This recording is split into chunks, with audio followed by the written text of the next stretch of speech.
Welcome back to the Brew Crew podcast, everyone. This is episode 218. We are virtual again, but given the same content. Matt's back. Welcome back, Matt. I'm back. Missed you for 2 weeks, man, but you're back now. No, 1 week. Well, we missed one episode, but I personally have missed you for 2 weeks. Yeah. Oh, yeah. No, I've missed you 3 weeks. I've missed you 3 weeks long. Oh, man. I can't beat that. That's as long as it goes. But I do have increasingly heavier shelf of beer with your name on it, so that's good.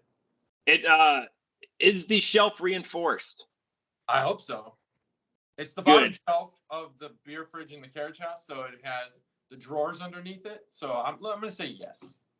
You could put it down in your dungeon, and then I have to go. We could make it into like a game. Yeah, that would be fun. I've been trying to think about like, okay, when Matt comes back, what's the first episode going to be like? And I thought about maybe just making like a live scavenger hunt. That'd be good. End it there. We're gonna have a little bit of time, so it will give the opportunity to develop these thoughts. Yeah. Oh yeah. I've been thinking about it for a while. And I was going to.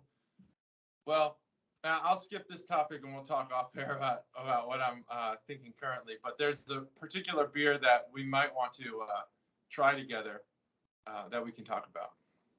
Yeah. So if you're referencing that Utopias bottle. The fact that Jeff can just walk down the street and get it, I'm very, very envious, because I was echoing your sentiment when you were talking about it. Like the couple of times I've had it available, like one, I wasn't in a financial position to buy it. Yeah. But now that I am, it's, like Groundhog Day. I never see its shadow. I never see that bottle's shadow. Yep. So my uncle tried to get it in Chicago, but there was a line and he was not aware of that. So he showed up too late. But Jeff had texted me, and again, thanks Jeff for doing that episode. I had a fantastic time. He texted me, said that he has located some, and it was like very easy for him to locate. Yeah. So standard MSRP for us. It's interesting because you can get that. It's nice that Connecticut, even your guys' conversation talking about what you can get at gas stations, or if you have to go. Something I just got back from New Jersey, what they call it on the East Coast is a package store. So like I would go to a package store, and very similar to like unique occurrences, the restaurant that when we had time to eat something that wasn't an MRE the last week, we went to it's called Three Brothers Pizza, but they don't sell beer there, but they're like, hey, just go next door. Oh yeah. 100 yards away. So that's why I was sending you pictures, and everyone was just buying a case of beer and bringing it back.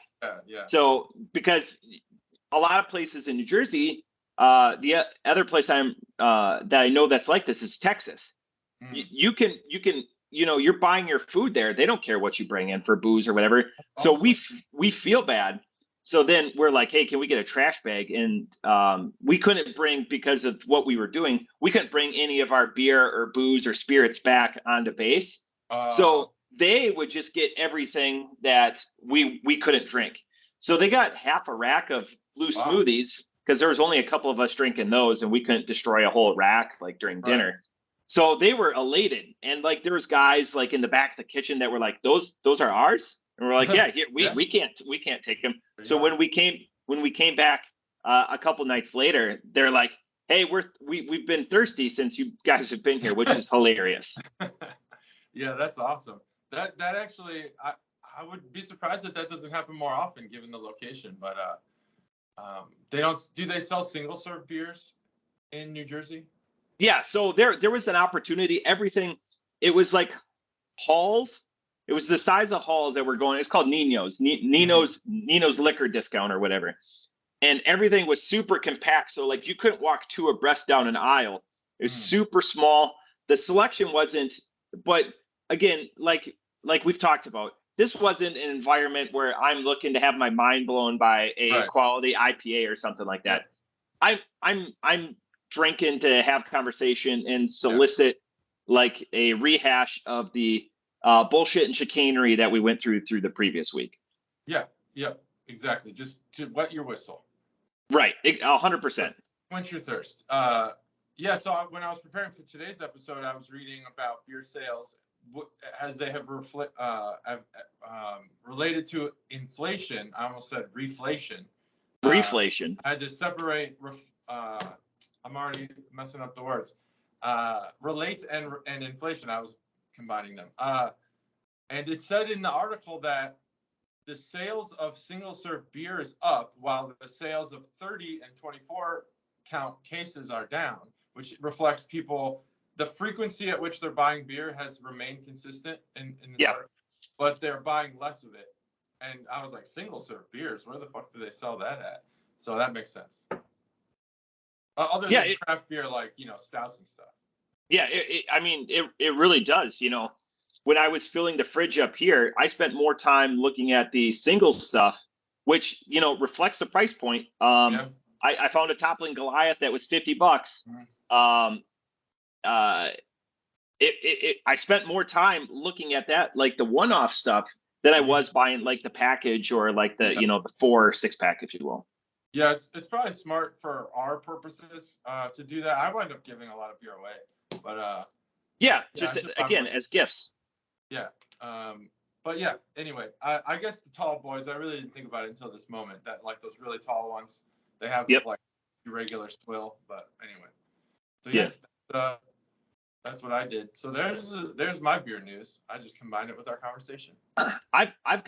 There's a lot of beer thoughts, especially over the last 2 weeks, and especially with what you and Jeff hit on. But I'm thirsty. I'm going to go with my first crack. But because it's a bottle, I just want to show you. I bought this beer specifically because of the art and because of what it. So who is that? And the name of the beer is Crimson Mask from Three Floyds. Who is that, JT? That's let me make sure I get the name right. It's Rhodes. It's the first. Yep. One, right? It is the first. It is Dusty Rhodes. Rhodes. Crimson Mask, and probably the most lauded, the Son of the Plumber speech that he did back in '84 was fantastic. But anyways, this is Crimson Mask. I love this artwork. It adorns it on the 4-pack. I bought it specifically for the artwork.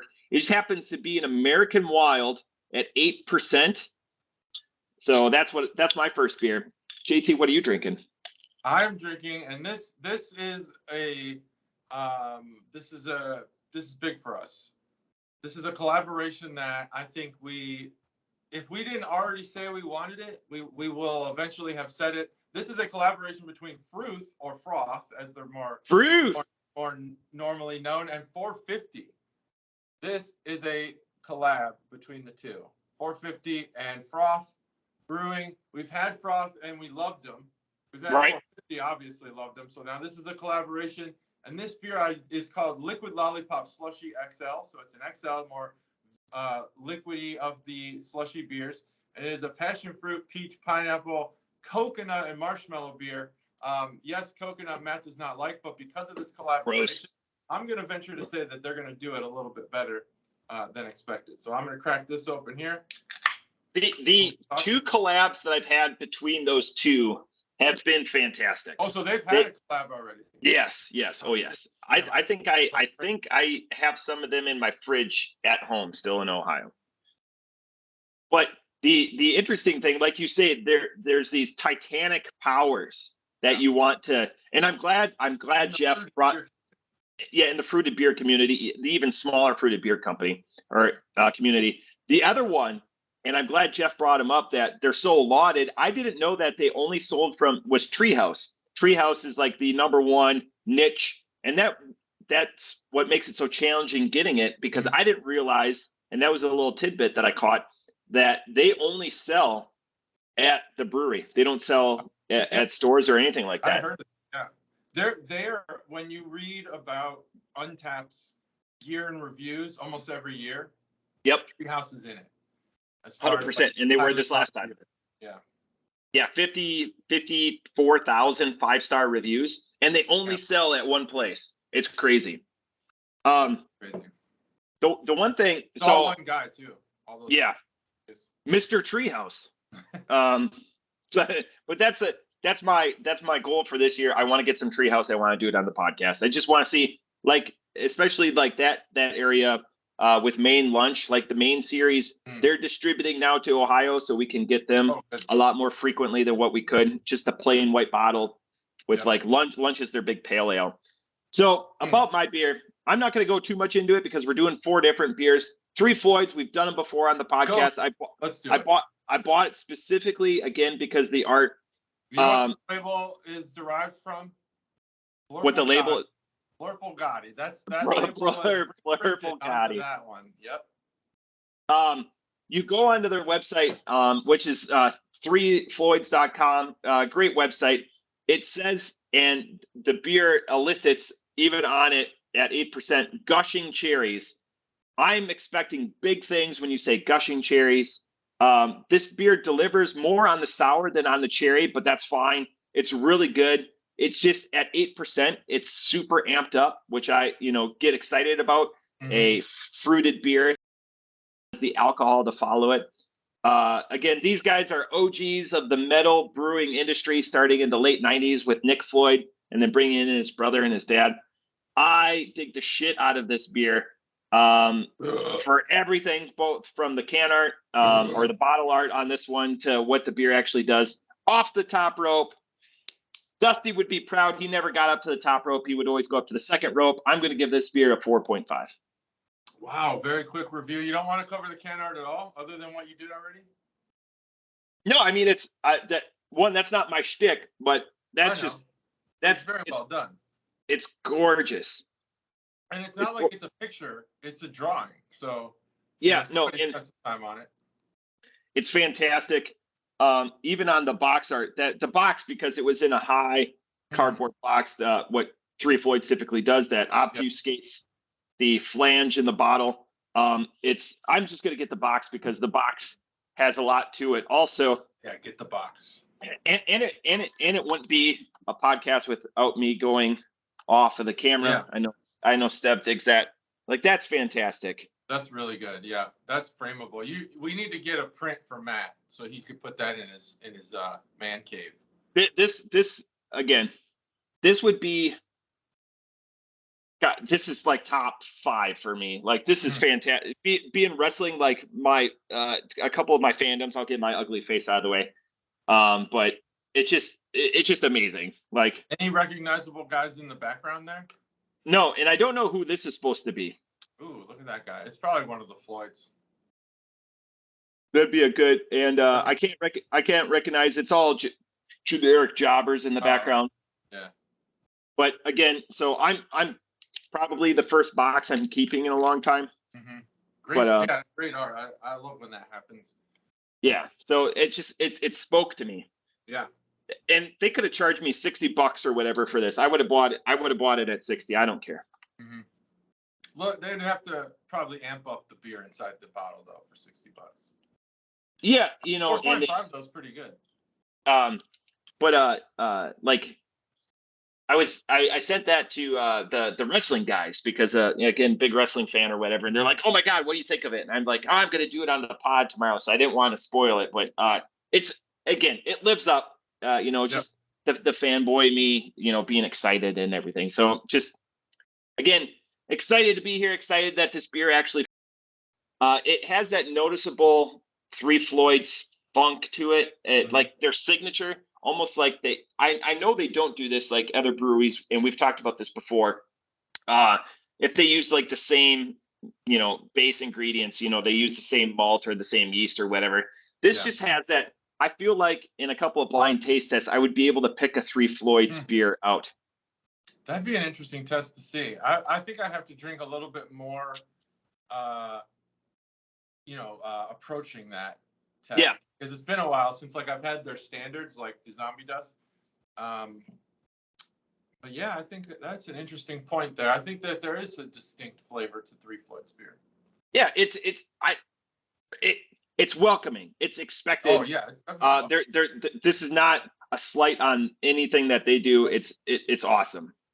3 Floyds is incredible. I think that that's a nationwide sentiment. Now it's funny that you do 3 Floyds beer. Not funny, but it's interesting because I don't know if I was on Reddit or Twitter, but somebody was commenting on like hard moshing where people throw punches. Yeah. And I always go to the comments section, got to read the comments. And, it's mostly adults, 30-year-olds being like, oh, nah, I can't do that anymore. And it was funny because somebody made a comment that was like, that's why I only go to shows at Three Floyds now. And it led to like a whole discussion about Three Floyds Dark Lord Day. And I thought that was awesome. Apparently there's no violent mosh dancing. It depends. It depends when I get back because Dark Lord Day is the last Saturday of April. I might be. I don't want to give away too much, but I might be in the area. Wow. I'll have to see. The 29th this year will be the 29th Dark Lord Day. Okay. Well, that'd be fantastic for you to go. It'd be something. So, yeah, buddy. Liquid Lollipop Slushy XL can art. This is a can art bonus segment. Not bad. It's got the kind of mix of the froth and the 450 North. 450 always kind of does these slushy containers.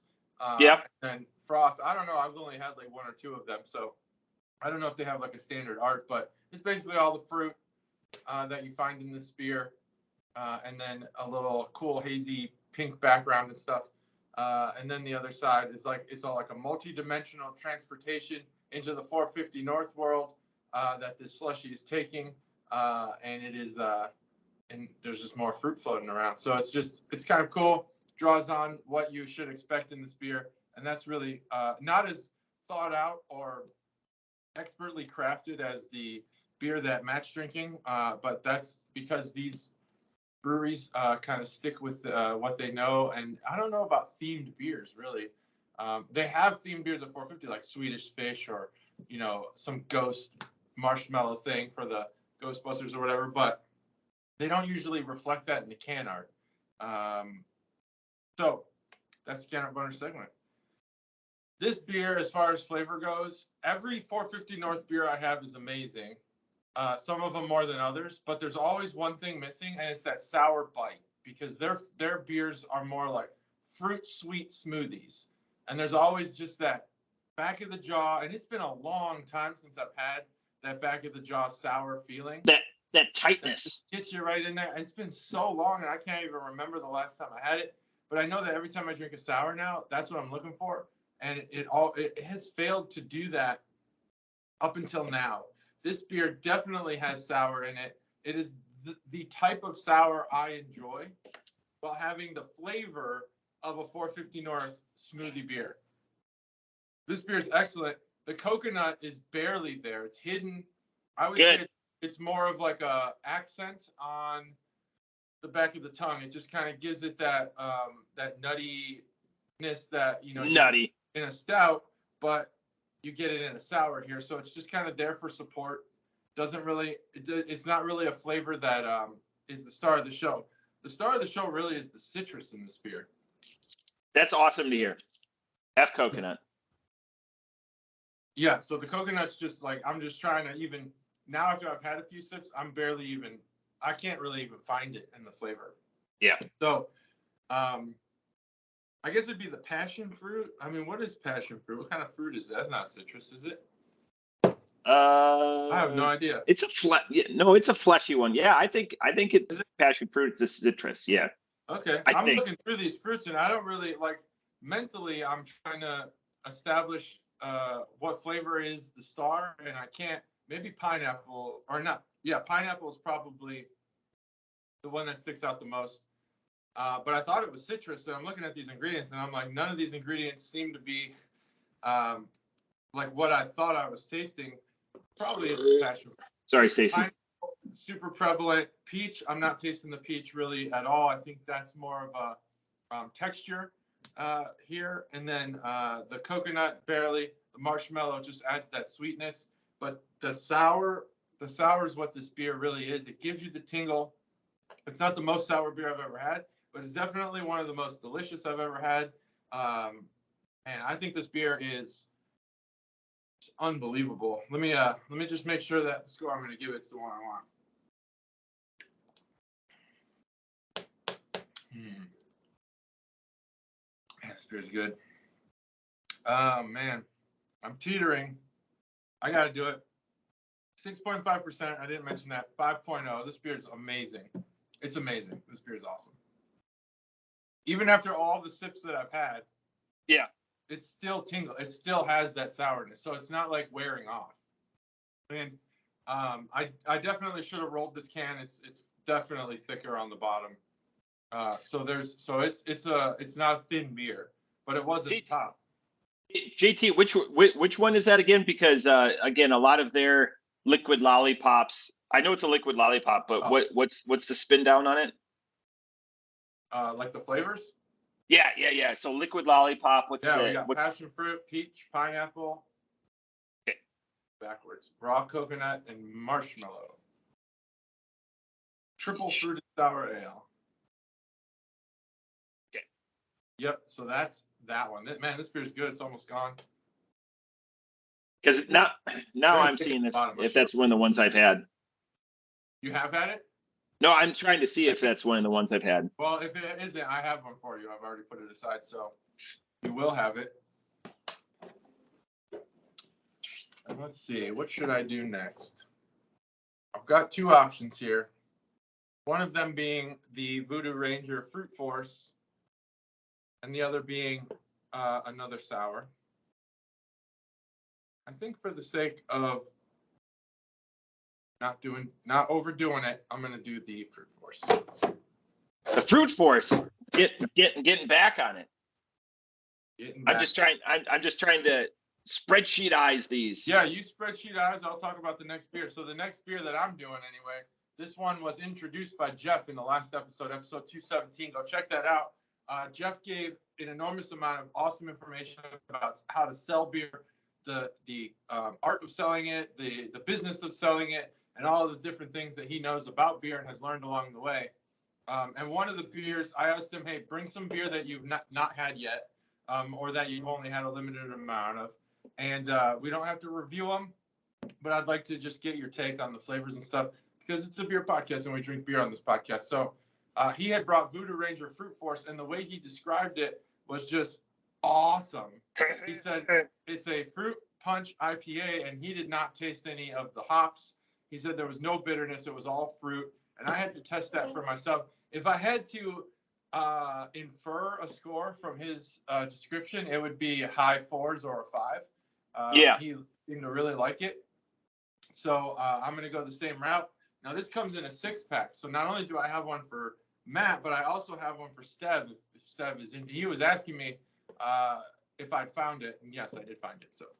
Yeah, he threw it in the comments, and their Juice Force was a very orange can of the last year, and was one of the more solid IPAs that you could widely proliferated, because a lot of the a lot of the New Belgium type beers you can get at gas stations, so they're very widely proliferated and easily found typically.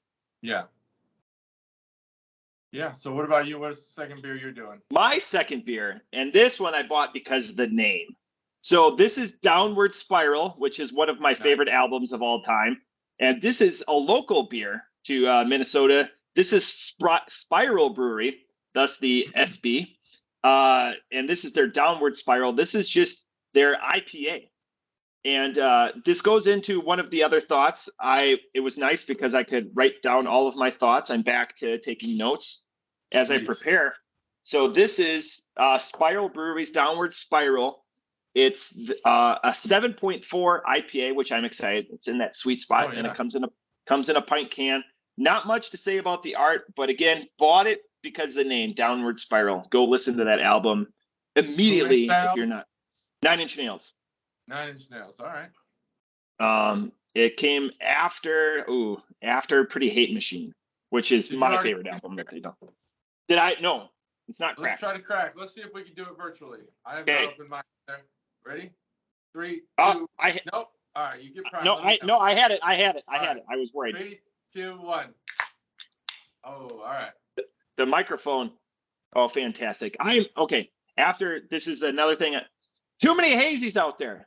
God bless everyone. New year. Let's get rid of the hazies. Every IPA that I picked up and look somewhat interesting. Hazy, gross. Get them out of here.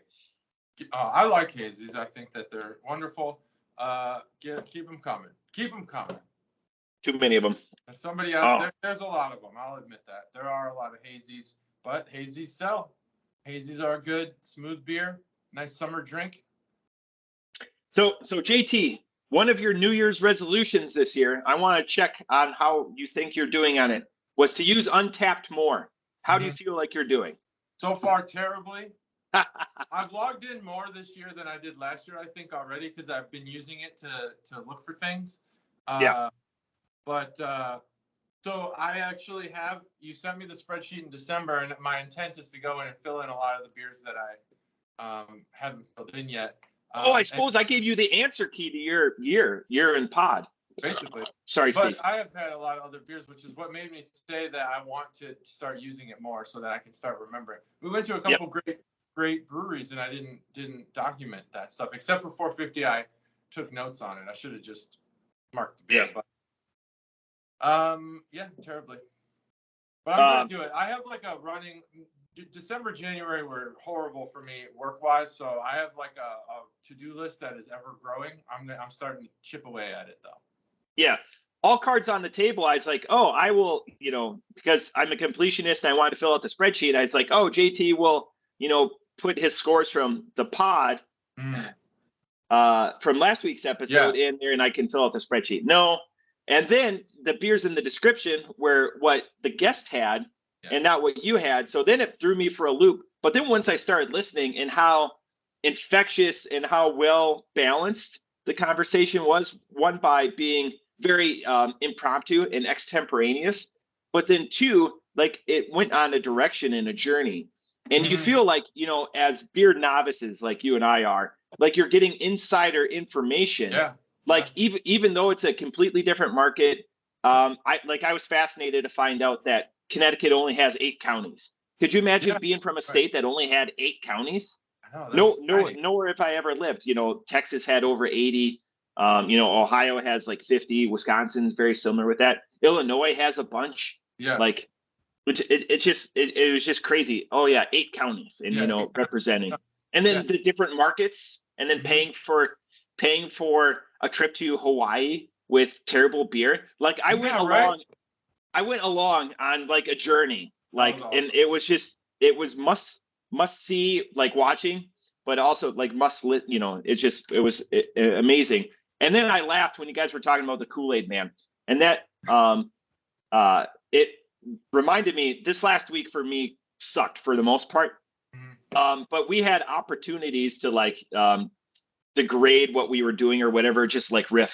And one of the instructor, the cadre individual was like, no one's going to come busting through that wall and save your ass. I'm like, the Kool-Aid Man will, hey. And I had like 50 of my classmates just roll. Like I totally derailed the training. And so like we your quote, your lines and stuff. That's fun. Yeah. So like, so we were talking about it, and it reminds me of that Dane Cook sketch from, 10, 15 years ago. Like, no one's going to believe that a delicious bowl of punch came busting. You're going to fix that wall, Kool-Aid Man. That Dane Cook stuff was great. Yeah. Probably back. So it's just that Kool-Aid Man, as I'm talking about things, I'm crossing them off because I took notes. The last note I have is I'm really excited to share. But anyways, the Kool-Aid Man, and if I see that Juice Force, like you guys sold it, like New Belgium should take that, encapsulate it, and like him giving us credit like for the being the You Betcha guy. But just yeah. I love that too. I thought about that for a while afterwards. Like, wow, that's like such a compliment. But I don't think that the You Betcha guy like hurt us ever. So no. It was totally independent. I think that just like the proliferation of this new Busch Light recipe and everybody's affinity for it. Because it's like it's a great joke because people over a certain age hate Busch Light and they think it's like trash beer. But people under a certain age realize that it's actually pretty decent beer now. And so it's like we can make fun of it, get the laughs, and still drink it and find it to be good beer. Even this last week when I was drinking it with people I don't normally drink with, Mm-hmm. everyone agrees that they changed the recipe. Yeah, they did. For sure. Something happened. It's like Diet Mountain Dew used to be undrinkable. We say the same thing. Mm-hmm. Busch Light was also undrinkable, Yeah. but that's not the case anymore. Yeah, Diet Mountain Dew, damn, that shit used to taste like. We talk about household chemicals, and I'm probably going to use that again today. But man, Diet Mountain Dew back in the '90s was like. Who are you? What did you do at JT? You're going to talk about household chemicals? I know, right? It is terrible. Oh man, that stuff was bad. But yeah, Busch Light is good beer. It's good beer. Yeah. So, anyways, about the beer that we're drinking in front of us, I took us on a significant off ramp. Sorry about that. But Jeff was a great guest, and I think that 100%. We could only hope. There's a few more episodes I have written down that Matt won't be here, and I'm lining up people for him. We can only hope that they will be as good. He has set the bar pretty high. Because I consider Devin Spill to be, and Mike, to be more like friends of the show than they are guests. Yeah. I would concur with you. After listening with that and like how you guys developed a friendship and now how, thank goodness, you guys have each other's cell phone. He's a dude, like as a listener, because I'm a listener, for last week, it's like, that's a guy I'd love to go have a beer with. Yes. Any beer. Maybe even Soul, which, by the way, we did not have Soul in the Mexican taste off. Okay. Well, I have had several beers with Jeff, and just awesome. In Hawaii, it was just, I don't remember. He gives me Pedro Pascal vibes. I get Pedro Pascal vibes from Jeff. Pedro Pascal. I don't know who that is. Mandalorian, Last of Us, the Desert Snake from Game of Thrones. Oh, okay. Yeah. Game of Thrones. That one got me. The other ones, nope. Last of Us just came out, first episode last night. What is that? It's a video game adaptation, but it's on HBO and it's fantastic. Oh, all right. So far. Do you want to do your beer first, or do you need more time to ruminate? Oh no, I think I'm good, but if you got it, go. Okay. So Downward Spiral from Spiral Brewery. It's the first time we've done it. I'm going to unsheath it. Here's another Minnesota. This is my new favorite Coos. Ooh, It's ribbed. Oh. Ribbed. 3D. So it's fantastic. Again, 7.4%. You can find out more from spiralbrewery.com. Please go to their website. It's got this interlocking, I'm not one for words and art, interlocking tribal piece. They're out of Hastings, Minnesota, which is a suburb of the Twin Cities, Minneapolis, St. Paul. It's just to the southeast, and it's right on the Mississippi River. Their tagline is "Beer Dreams Come True," and I kind of like that. They are five friends of 3 women, 2 men that have either known each other since birth or like developed this friendship. It seemed like, and they don't have a lot of information, but it seemed like they are living an episode of Friends because it's 3 and 2. If they added like, a Ross in there or something like that, it would but they're living it through their brewery. So they wrote down all of their plans in 2014. They finally opened in 2018. So they took some time to develop. Yeah. And they've got their standards, but again, a smaller town. I'm halfway through this beer. I'm pleasantly surprised. I'd never heard of them before. Like I just happened to, then the name got me. The name 100%. I just happened to look. It was a local beer, which I wanted to do, because I'm here and, we've done 3 Floyds before. I wanted to expand the horizon and the family, the Chuggalo family. Off the top rope, this wouldn't be a standard for me, but it's right below that. Like it's not gonna. I wouldn't be upset if somebody gave this to me. It's not going to be a truth replacement.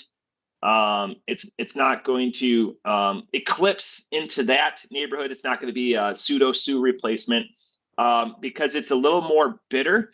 And when I was reading the description of the beer, they said that was a design feature that they wanted to leave some of the bitterness in it. This is not by no means an entry IPA. So if you don't like IPAs or you are gifting someone a beer that doesn't like IPAs, I wouldn't do it with this one. It's not as citrusy as I was hoping. It's got a little more acrid to it, but off the top rope, I'm ecstatic. I still got it 4.0. Wow. Well, that is fantastic. I have not heard of Spiral Brewing. Sounds like they got it together. I'd like to.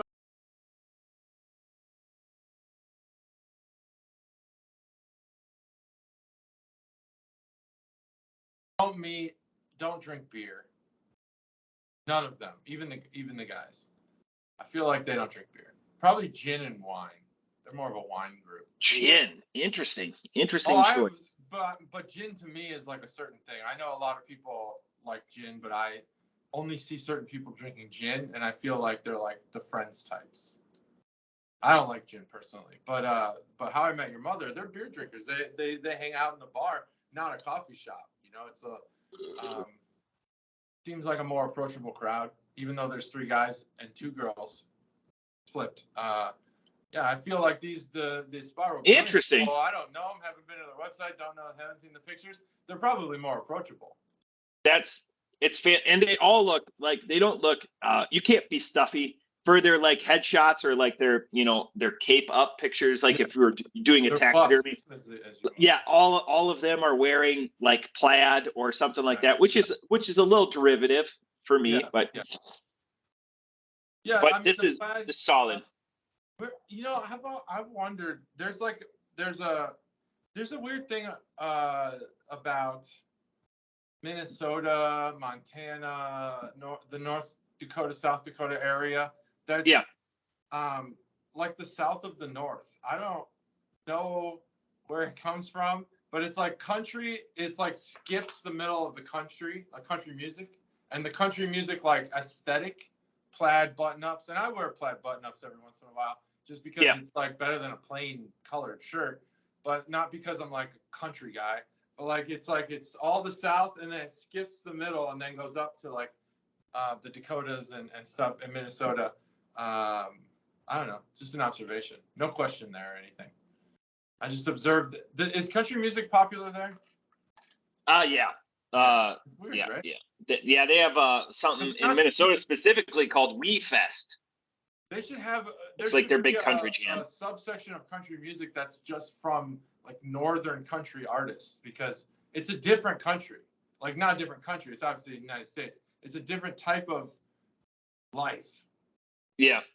Than the country. Like I feel like Texas country, and I again not a country music fan, but I feel like the music that's coming from there is all trucks, red Solo cups, party in the farm type shit. Whereas like you could have a whole different genre of country music coming from Minnesota, North Dakota, and stuff. A lot of winter type themes, getting the plow out when it's time. You think people in Texas know how to plow? Fuck no. We might, maybe I'll have to track down, because I know a lot of people from Minnesota. I might have to track down a Minnesota expert and talk about it, because we have the standards, ancient lagers is what we've called them before. But Minnesota has a rich tradition, especially with like grain belt and shells. And I'm gonna forget a couple. Like they're old beers that have been around for 60, 70 years that are amazing and drinkable. Yeah. But anyways, going through like the stereotypes, or Chuggalo Dave, if and when he listens, I'm sure he'll have a lot, because he's the oldest fan that I know of that identifies himself as a Minnesotan. So like, who made Texas the authority on country music and country living and farming and all that, when all that stuff is in the North and amplified by 10 because of the seasons? There's hardship in Texas. It's just summer all year long. Well, there's hardship now, like when it gets down to 30 degrees and everyone turns on their furnace and the power grid fails. That's their hardship. Yeah, that happens. True. We're like, we're going out here, and like I've shoveled, driveways and stuff. Like when it's warmer, when it's warm, it's like, hell, I don't even need a jacket. I'm just going to go out there and just take care of this, no snow pants or anything like that. So let's get a Minnesota expert on that topic. Here, obviously, Voodoo Ranger. There's no real need to do a can art segment, I don't think, but I'll show it. Kind of got that pilot's look. It's got the aviator jacket, probably parachute backpack there, a helmet. I'm guessing that's typical glasses, but maybe there's a heads-up display in there. I don't know if they're putting them in the helmets now. And I was with a lot of pilots right now. Put it back up. Put that back up. Oh yeah. Oh yeah. So Air Force pilots are wearing these jackets too? Oh, for sure. That's really traditionally a Navy thing. With the wool collars and stuff. Yeah. Yeah, like wool, fuzzy wool. Do they put heads-up displays in the helmets now? I'm sure they do. On C-130Hs, no, there's no heads-up displays. Please. On J's, yes. On C-17s, yes. Not on H models, no. Oh well. No heads-up display. I was just asking in general more. Oh yeah, depends on the aircraft. I have often wanted to get into that area of tech development. Anyway, this is not as good as Jeff had described it. The fruit punch flavor is what the flavor is. You can taste it. You've had as a kid. I think it leans mostly towards Hawaiian Punch, because it has that like sugary. I don't know, Hawaiian Punch. I think just is kind of like more pineapple than anything else, and that could be the last beer I had sticking out. But the idea that you don't taste anything but fruit punch, I'm gonna have to totally debunk that. So if New Belgium does use our podcast in their advertising, just use episode 217. Don't use this episode because I do not like this beer. This beer, is like overwhelmingly the main flavor of this beer is like a bitter booze, and it's not boozy in the way that's like a stout would be. That's really high, even though this one's 9.5, is pretty high. Yeah. Just like it is very chemical. It's very chemically, and I really tried to find one in my mind that I could pin this to. What alcohol, what chemical does this taste most like? And I just can't figure it out, because the fruit punch does impact that flavor. So it does make it a little bit better, more bearable, but on its own, this beer is not good. It's not a very good beer. So I don't know if maybe that was some clever salesmanship, or if Jeff's palate is just refined in a way differently than ours or mine is. But I think you would have similar opinions about this beer. Yeah, I really enjoyed Juice Force last year, but they've done that for a couple of years, and their Atomic Pumpkin. New Belgium, and I loved his explanation, because we did talk about it with Larry Bell selling out, not selling to his daughter. Some of the sorry, Stacy, some of the controversy that was there. I didn't know anything about the rebranding though. Yeah, no, me neither. Because I was able to buy some Lighthearted at Target on Saturday when I was doing my grocery shopping, because unfortunately in Minnesota you can buy beer at grocery stores, it's all warm and it can't have any alcohol content in it really. The kid that was selling it to me, he had to call somebody because he wasn't old enough to check me out, and he's like, "I'm sorry, we have to card you for this even though there's no alcohol." And I go, "Oh, there's still alcohol in it. It's just not a lot." Yeah. But I do love Lighthearted. Half-Hearted is still a hilarious name to me. Yeah. I do love Lighthearted though. It's one of my favorite go-tos. And there's always Hoof-Hearted, which is totally different brewery. Yeah. So I don't like this beer. It tastes like I'm drinking like a cleaner, some sort of chemical that was meant to smell fruit, like fruit punch, like maybe like a Glade air freshener or something. It's really just not a good beer, like period. I was thinking this would be like Jungle Juice. You could drink 3-4 of them, kind of get real, tipsy, maybe even drunk, because it is 9.5, but I don't think I'd make it past one can. This beer is sub 2 in my opinion. Sub 2. Find a spot for this beer. New Belgium, please don't listen to this episode. Man, it's just not a good beer. It's just not a beer I would ever look forward to drinking. And I feel like even being over a 1, this beer would have to be like you have to understand it, but not like it. Whereas this, I don't like it. Perfect. I'm giving this beer a 0.75. Wow. And all 0.75 of those points are just from the fruit punch. Everything else is a 0. Jeez Louise. 0.75, very low score for this beer. I don't like it. I'm upset I bought a 6-pack. But you know what, Steph? You might like it, and I'll give you as many as you want, as long as I'll save one for Matt so he can give it a 0.75 as well. I was showing you, so I made a couple of purchases. Yeah, it'd be a lot cooler if you did. Yeah. Hubbard's Cave, very popular. Excited to try that. Yeah. That's a no punt, by the way. No punt. Wow. No flat, punt. flat. That's crazy. So, and then so I have a beer story. So I work with a guy up here that is a lightweight beyond compare. We'll have 2 7% beers and is no longer an asset. So me and another guy, we're always on the hunt to buy them. And Hubbard's Cave is they do a great job of their barrel age series about getting double digit. So stuff that pours like motor oil. So JT, you know the line of the work that we do. So this is the beer that I found that I'm going to bequeath to one of my coworkers up here. So just because it's Das Vidania. Mm-hmm. It's a rye whiskey barrel aged Russian style imperial stout. Yeah. The best thing, 13.6. I can't wait. 13.6. Damn. So if you have hints, Chuggalos, on widely accessible big beers, double digit motor oil. There was a English beer that was called used motor oil. Unfortunately, it was only 6.2%. But if you have stuff because I'm going to work with this guy for the next 6 weeks, and I'm going to bequeath him once a week in interval, some big dominating beer. So I can just watch him precipitously go down. So this is going to be this week's beer. And Chuggalos, I will follow up next week.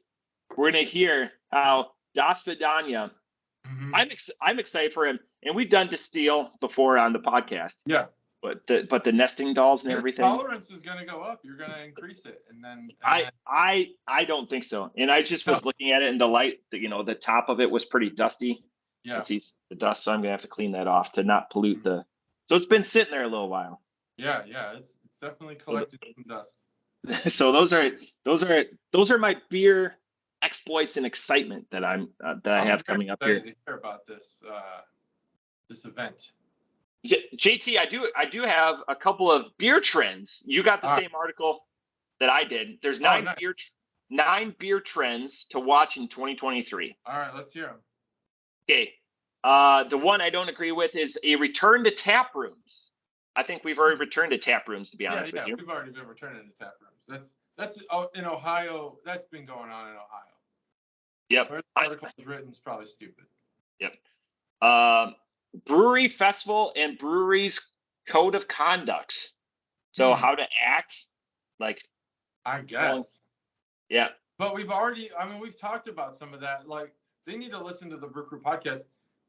Kids in a brewery, dogs in a brewery. We've talked about these things. Like, the code of conduct is, it's subjective, and there are very strong opinions on some of these topics.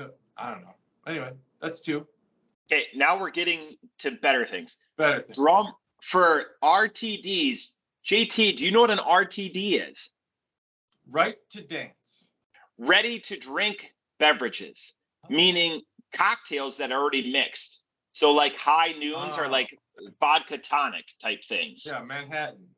So, right, they make all of these things. There's big brewers that everyone can talk about that already make these. You're in the market share since 2019 through 2022. So in a measurable 4-year, that category has gained 400% plus market share. Wow. Compared to what it was in 2018, because it was non-existent. So I agree. that's something that's going to keep getting bigger, because that's something not just seltzers, because I would say a high noon is different, and I drink the shit out of high noons. I would agree that's getting bigger, but you said these are brewery trends? Yep. Brewing trends, like 9 trends to watch for 2023. Beer trends. Well, it's definitely not a beer trend if it's cocktails. Yeah, this article came from Hop Culture. Okay, well maybe, I don't know. Okay, so the other one is breweries go beyond beer and hard seltzer. That's very similar. Okay, Another one, beyond non-alcoholic beer, a thirst for hop water. Hop water. Yep. So the non-alcoholic beer industry did $25 billion globally last year. So I'm going to increased 41%, but hop water, like you have death water now. I could see hop water. I'm going to go on record as being the objector to that. And it's okay if it winds up taking off and I drink hop water, well, so be it. I don't think so. I don't think that's going to pick up. And according to Hop Culture, what type of beer that you've heard of is going to be the beer of the year? Beer of the year, beer that I've heard of. Type of beer. Are really picking niche. Up Pilsner. Okay, so Pilsner, you're close. I'm going to give you credit because it's the year of the Czech lager. Oh, wow. Interesting. Czech lager. Pilsner. Because Czech is associated with Pilsner, a Czech lager. And again, this is Hop Culture. I'm going to post this. We'll post this article so everyone can read it, where we're getting these from. And right behind that, according to hopculture.com, Belgian beers. There's a lot of Belgian beers is a huge swath of beers. There's so many different. That's true. Kind of beers. And then cold, because we can't talk about beer without talking about IPAs. Cold IPAs will stay hot. There's a lot more cold IPAs. I counted no less than 12 different offerings of cold IPAs at the store, and I actually bought one. But cold IPA? Yeah, cold IPAs, because it's fermented at a lower temperature than what's typically used to ferment beers. Yeah. And means that the brewers, when they brew it, can use a lager yeast or a combination of a lager and ale yeast to make that happen. You know, they have a lot more ingredients available to them because they're not brewing at those higher temperatures. Okay. Makes sense. And the signature of a cold IPA is it's crushable, which appeals to everyone, but it's a lot crispier, on the palate, and just happens to be stronger than a lager because it's tough to make like a strong lager, anything over like a 5.5 or 6% lager. Okay. So those are the beer trends. Again, we'll post that article from Hop Culture down in the post. But there's a lot to chew on with those thoughts. Czech lagers don't get me excited. Belgian beers get me excited. Yeah, I can see that, but I don't think beer of the year. And they're speaking beer of the year from a craft perspective or from like an industry perspective. From an industry perspective, and like what's going to because everyone's looking. People, and we've said this before, people make IPAs because you can screw up on an IPA and still make it tasty because there's a lot of things in there there's a lot of adjuncts.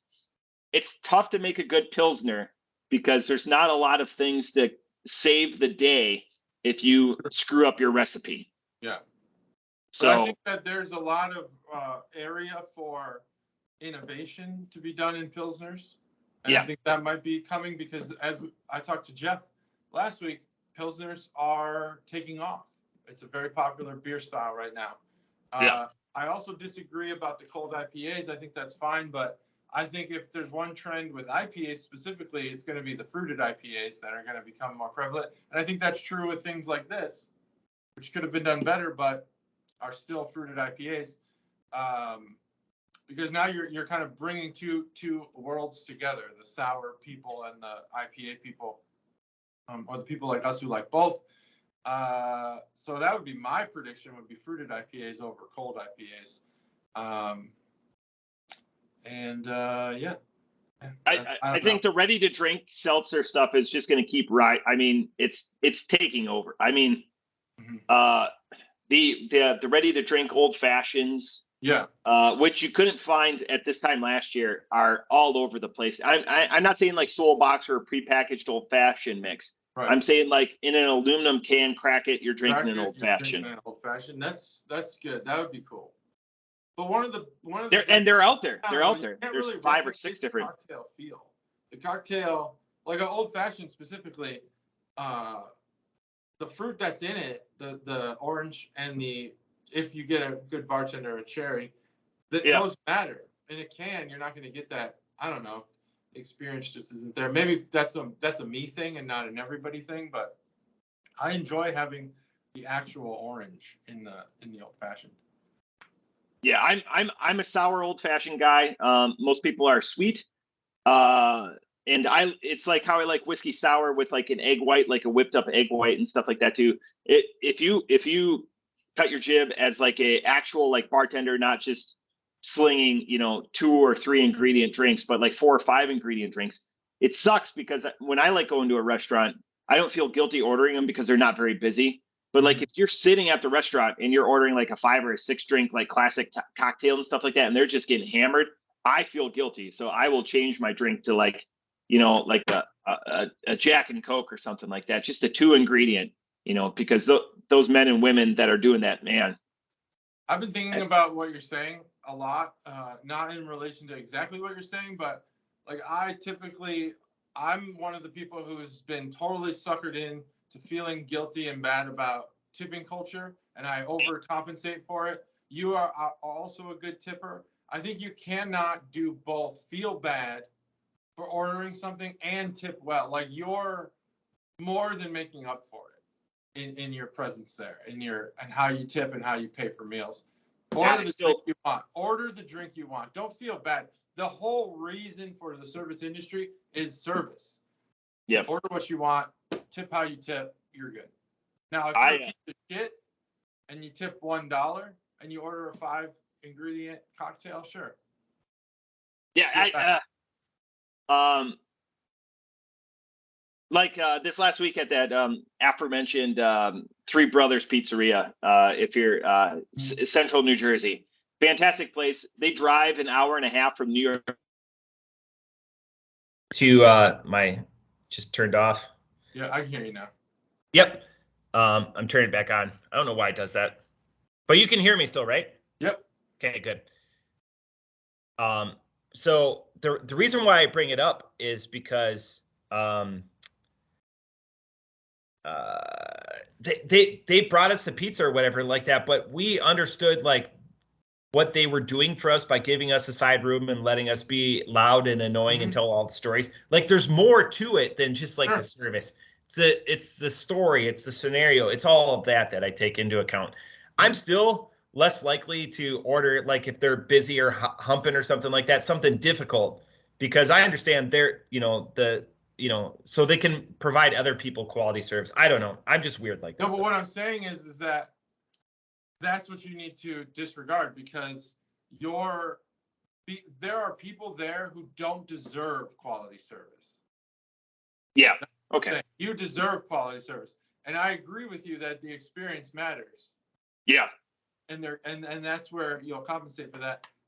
But don't sacrifice what you want, because you're giving them, you're gonna make it worth their while to make whatever 5 ingredient, 6 ingredient drink you want. That's all I'm saying.